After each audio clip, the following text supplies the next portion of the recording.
factors, and if they fail to deliver, or they fail to comply with the different guidelines, then of course they're being penalized. Actually, I have it. Hold on.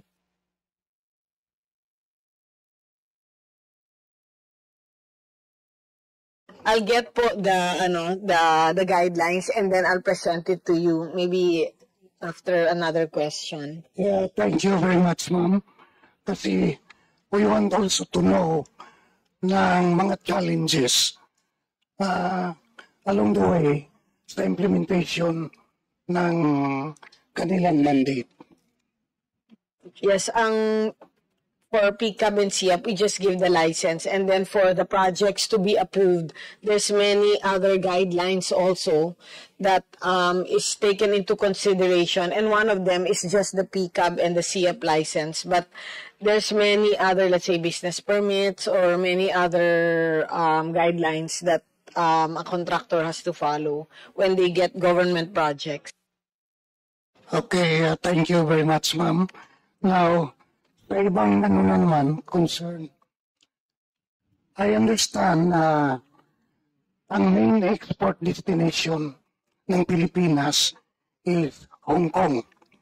At pangalawa naman ang US, lalo na dito sa ating mga electronic integrated circuits. And last July 22, ang US ay nag-impose ng 19% tariff. Ang tanong ko, how this affect the electronics production of the country? Honorable Congressman, did you mean the U.S. tariff? Yes, ma'am. Okay, thank you. We can't divulge exactly the details because we signed an NDA agreement with the United States government. But for the 19% tariff, there are different industries that we gave, but there are also some industries that we did not give, which is the agriculture industries. Because if we gave that for zero tariff, it would kill the agriculture business in the Philippines, especially that ang hinihingi nila was just a small percentage. So it's not commensurate to what will happen to the agriculture industry in the Philippines. For the 19% tariff, what we gave, the last from the usual that we've already published that we gave the industries, was the pharma. Because we all agreed, the economic team already agreed that if we bring the pharma products to 0%, the ones from the manufactured in the US, then that would give our mamamayang Pilipino cheap medicines. So, yun, magandang yun. So, kasama po yun sa zero tariff ng ibebenta ng mga US. So, in other words, our mamamayang Pilipino now can choose which medicines they like na mababa yung presyo. Because, syempre, we already know that some of the medicines from the US are also good quality. That's one. And the other one, the last one that we gave was also the medical equipments. So we also need a lot of the medical equipment, especially mga diagnostics and other medical equipment that are needed in the hospitals that are manufactured also in the US na good quality. So with a zero tariff in that would also give our mamamayang Pilipino a chance to be able to at least get good testing, good diagnostics also. So for us, the economic team, we were able to give what we felt was good for the country. Thank you, Madam Secretary. Thank you, Mr. Chairman. Thank you, Representative Olvera. Next in line from the minority, Representative Iris Montes. Thank you, Mr. Chair. Magandang umaga po sa lahat. Ilang katanungan lamang po mula sa Kababaihan Kabalikatan para sa Kapakanan at Kaunlaran ng Bayan. Yung aking pong tanong ay nakasentro po sa pag-underscore po ng need to ensure that women, particularly those leading micro and small enterprises, those in rural and marginalized areas, are given attention and are not left behind. the Magna Carta on Women mandates all government agencies to allocate resources and design programs that directly uplift women. So I would just like to find out exactly how much from your budget are clearly directed towards empowering women, expanding their livelihood opportunities, and ensuring their fair access to markets, financing, and digital platforms. In the proposed 2026 budget, how much is directly allocated for programs benefiting women entrepreneurs, particularly those in MSMEs and micro enterprises? Thank you, Honorable Congresswoman. We're checking lang if there's an allocation for that, no. But we have a program from SB Corp now that we just launched 2 weeks ago, which was the Women Enterprise Fund. So pautang po yun para sa mga negosyo that are women-led and women-owned. So that's one. And then by next year, we will be coming up with a trade show that's women-owned and women-led businesses also. Na yun lang yung sasali dun sa trade show na yun. Because in our trade shows now, we're really able to encourage wholesale buy and retail buy. So for the women fund talaga, I think there's... Meron po ba tayong disaggregated data para agency tungkol dito? How much ang na-spend para sa mga kababaihan? We don't have that one, ma'am. We don't have that exact amount na naka-separate talaga na for women lang.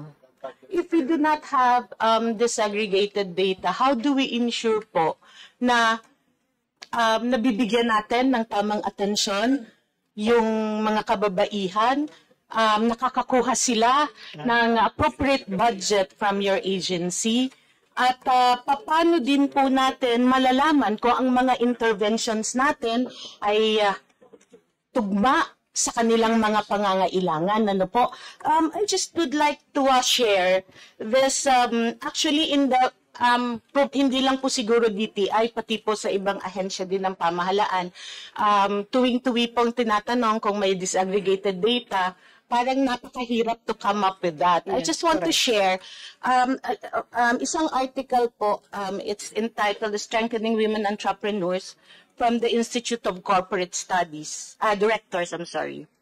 So nasabi po dito, the absence of disaggregated data impedes the formulation of evidence-based and responsive policy measures, programs, projects, and activities of the public and private sectors which can support access to finance, markets, networks, technology, and digitalization.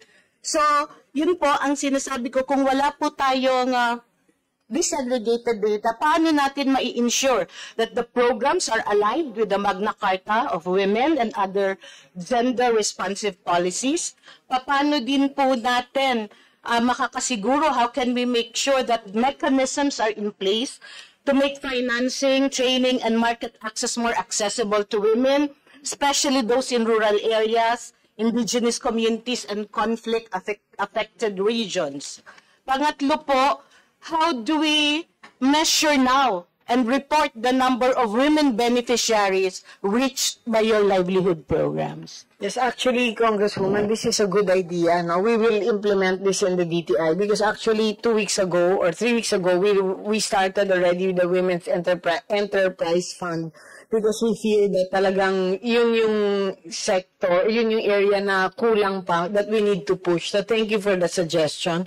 And we will really set aside fund just for the women. Aside from this, for ASEAN 2026, one of the main topics will be for trade at least, no? Because we're in charge of the trade part, where I'm the chairperson, will be the women-led businesses, women-owned businesses, and women in business. So, yun ang magiging one of the major topics na i-discuss for ASEAN 2026. So, timely din po yung suggestion ninyo sa amin. So, just like all other programs, we can evolve to really make it more specific na women po. So, thank you. Maraming salamat din po. Ilan na lamang pong katanungan. On partnership and inclusivity, do you work with women's groups, cooperatives, civil society, para mag-design po ng mga programang truly responsive sa mga pangangailangan nila? Nakikipagtulungan din po ba kayo, nagko-consult at least sa level ng LGU para naman mapalakas natin yung women-led enterprises sa grassroots level? Yes, actually, we work with the different women biz. What's the others? No? Women biz. AWEN, and many other women organizations. But what we don't have is we don't have yung quantifiable number at least or something na parang talagang specific program para sa kanila. But we work with them po closely. Sige po, maraming salamat po, Sir, Madam Secretary. I appreciate your response and your commitment to at least endeavor na magkaroon po tayo ng disaggregated data on women para naman po yung ating mga polisiya at programa ay talagang responsive sa kanila, and we can come up with evidence-based policy and program formulation for our women. So yun lamang po, Mr. Chair. Maraming salamat po. Yes.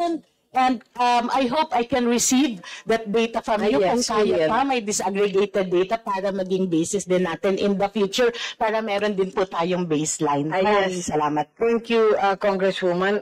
To be honest, tama po kayo kasi sa MSME, 60% of it represents 60% of the labor force and 62% is women.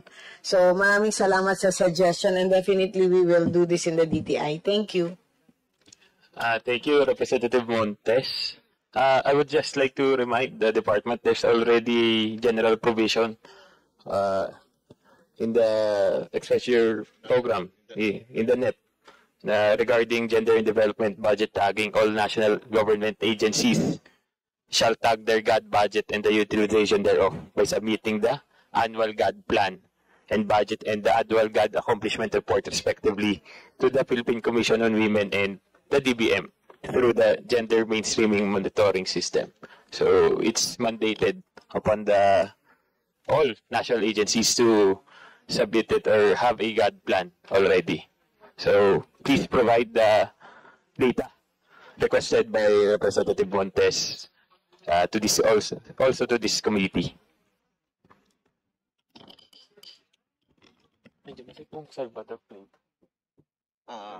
Tawag na sir, tawag na tayo. Pag skip natin. Next in line, from the majority, Representative Leo Rodriguez.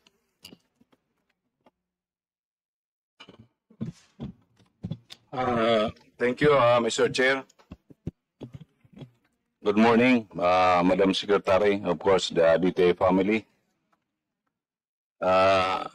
Yung katanungan ko lang po, Mr. Chair, regarding po ito dun sa programa natin na roulette. Ano po ito, yung access roads leading to trades, industries, economic zone. Ito po yung roads leveraging linkages for industry and trade. Ito po sa kalaman po lang natin kasi doon po sa amin, sa probinsya po namin, sa Catanduanes. So, hindi pa po kami nakaka-avail nitong programa na ito. So, aywan ko lang po sa ibang distrito o sa ibang kung ito ba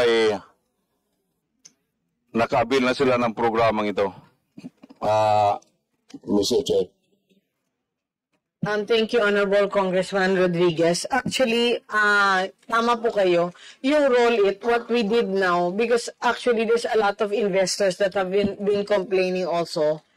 Not a lot, but there are quite a number of foreign investors that have been complaining about yung roads papunta sa kanilang factory. So, nagtayo sila ng planta, pero ang problema, yung mga roads, hindi paved. So, nahihirapan yung trucks nila pumasok, yung nadadamage yung mga produkto na dinadala doon or siniship out nila. So, what we did now in the DTI is to get one person that's in charge of Roll It to make sure that lahat ng Roll It projects magagawa magagawa po ito because we understand that the need for the road has to be done, especially to bring products from one location to another. Kasi like logistics, we need to get it done also. So, importante po yung mga roads na ito. So, I've assigned Attorney Ariel Nagtalon to actually tutukan yung Roll It program